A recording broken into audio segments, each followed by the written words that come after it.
नमस्ते and welcome back to my channel. तो ये है हमारा fourth part of share market trading. First part में हमने 3 ऐसे इंपॉर्टेंट चीज़ों के ऊपर ध्यान दिया जो हमें ट्रेडिंग स्टार्ट करने से पहले फुलफिल करनी है। सेकंड पार्ट में हमने ट्रेडिंग टर्मिनल यानी ब्रोकर के बारे में डिस्कशन किया।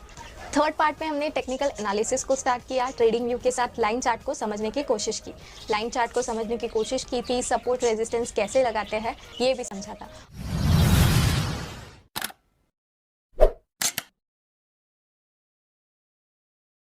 और मैंने आपको कहा था कि हम नेक्स्ट पार्ट में कैंडलस्टिक पैटर्न को डिस्कस करेंगे। तो इस पार्ट में हम डिस्कस करेंगे कैंडलस्टिक पैटर्न को और समझने की कोशिश करेंगे कि ये कैसे काम करता है। तो अगर आप मेरे चैनल पर नए हैं, प्लीज़ इस वीडियो को लाइक करिए, मेरे चैनल को सब्सक्राइब करिए, उस बेल आइकन को क्लिक करिए जिससे आपको मेरे लेटेस्ट फाइनेंस वीडियो की नोटिफिकेशन तुरंत मिल जाएगी। विदाउट वेस्टिंग एनी टाइम चलिए स्टार्ट करते हैं कैंडलस्टिक पैटर्न को समझना। और ये क्या होता है ये पहले देख लेते हैं। तो दोस्तों, कैंडलस्टिक पैटर्न बहुत ही ज़्यादा वाइडली यूज़ किया जाता है। इस पर बहुत सारे ट्रेडर्स अपनी बेट करते हैं, तो इसे समझना बहुत ही ज़्यादा इंपॉर्टेंट है। और ये कैसे काम करता है इसके ऊपर भी हमें बहुत ज़्यादा ध्यान देना है। तो पूरा आगे का पार्ट मैंने स्क्रीन रिकॉर्डिंग के साथ आपके साथ एक्सप्लेन किया है, तो प्लीज़ इसे ध्यान से सुनिए। तो ये हम आ गए हैं in.tradingview के वेबसाइट पर। यहाँ पर हमें सिंबल सर्च में जाकर एक स्क्रिप्ट को ऐड करना होता है। तो जस्ट फॉर एन एग्जांपल मैंने रिलायंस की स्क्रिप्ट को ऐड करके रखा है। 1 मिनट का चार्ट है, 1 डे का टाइम ड्यूरेशन है और कैंडलस्टिक पैटर्न है। तो आज हम कैंडलस्टिक पैटर्न को समझेंगे। कैंडलस्टिक पैटर्न का जो इम्पोर्टेंस है वो उसका ओपन, हाई, लो, क्लोज दर्शाना होता है एक टाइम पीरियड का। और टाइम पीरियड से मेरा मतलब है कि ये हमें सेकेंड्स में भी एक स्टॉक का ओपन, हाई, लो, क्लोज बताता है, जो हम लाइन चार्ट में नहीं देख सकते।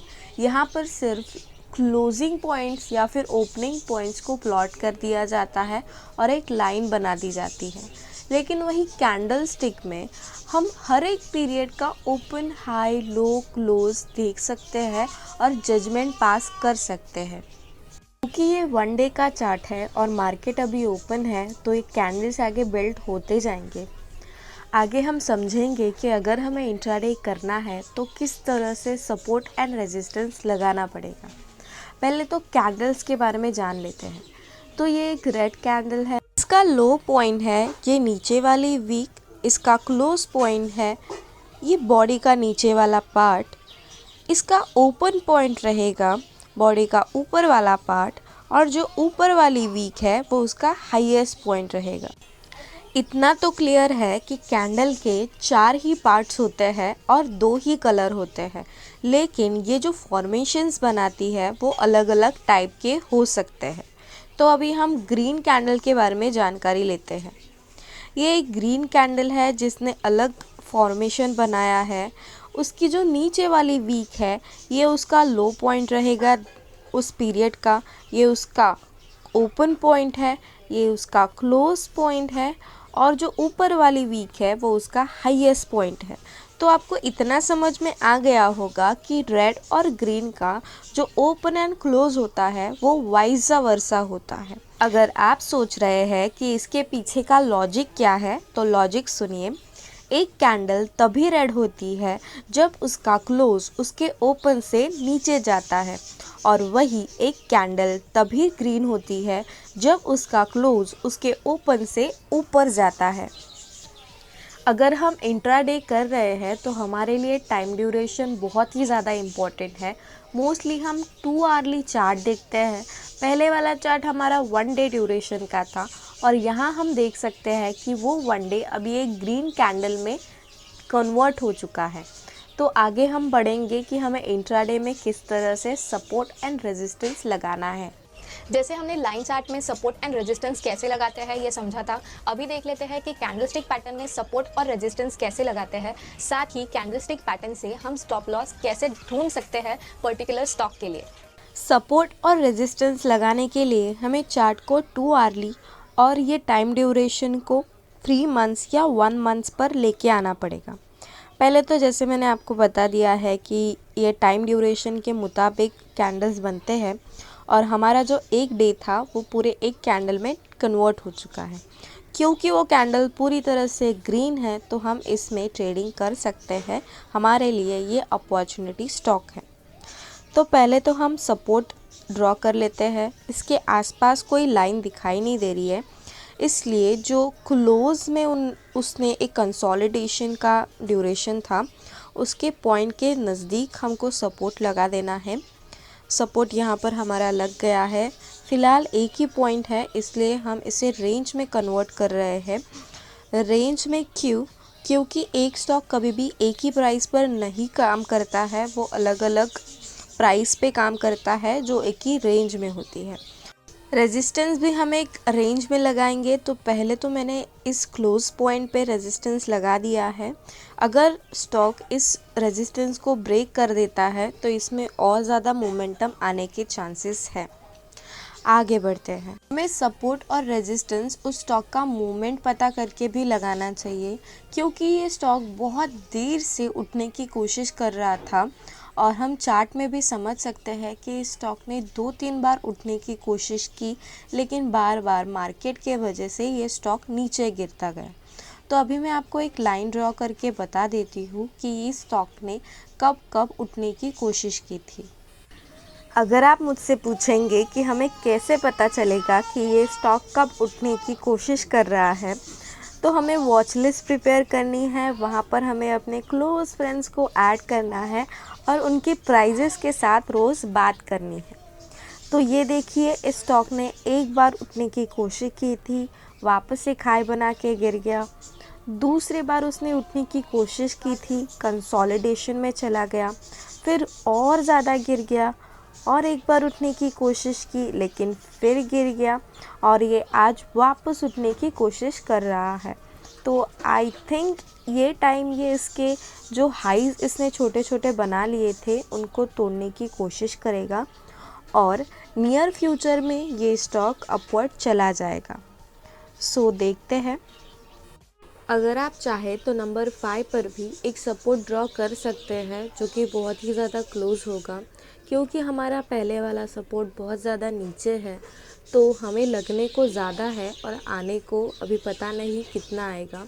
इसलिए हम अपना सपोर्ट 5th पॉइंट पर रख सकते हैं।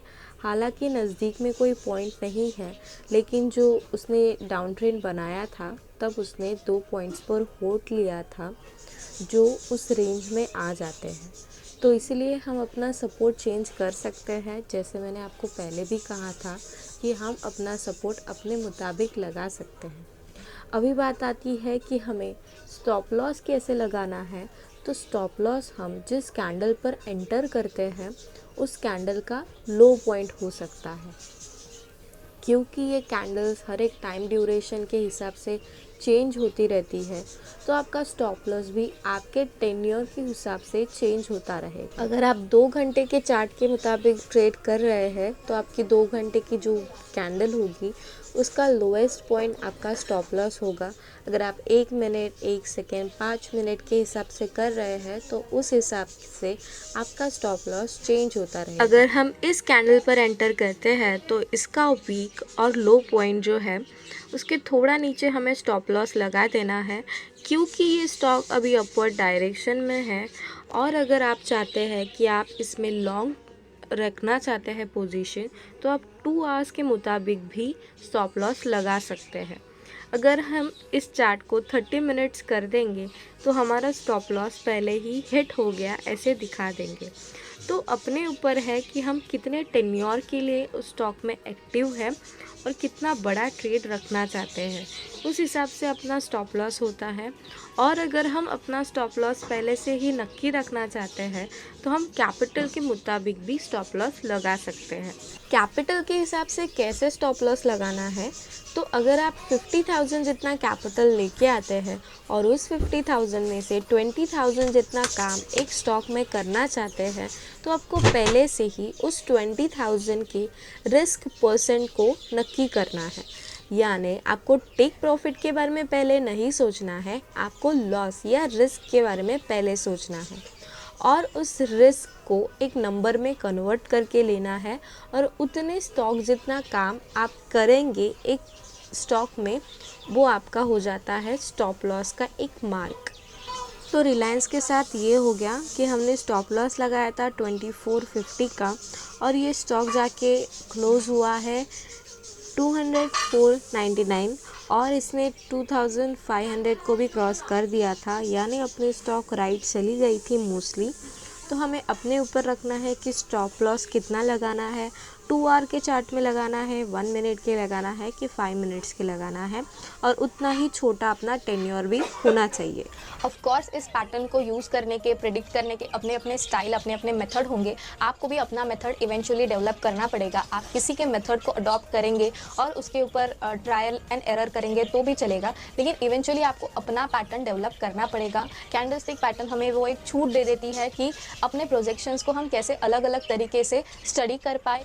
आई होप आपको कैंडलस्टिक पैटर्न समझ में आ गया होगा। नेक्स्ट पार्ट में हम स्टॉक स्कैनिंग या स्क्रीनिंग समझेंगे। इस वीडियो के लिए इतना ही। अगर आपको कोई भी डाउट हो तो please let me know in comment section. अगर आपको ये वीडियो पसंद आता है तो इसे लाइक करिए, मेरे चैनल को सब्सक्राइब करिए और उस बेल आइकन को भी क्लिक करिए, जिससे आपको मेरे लेटेस्ट फाइनेंस वीडियो की नोटिफिकेशन तुरंत मिल जाएगी।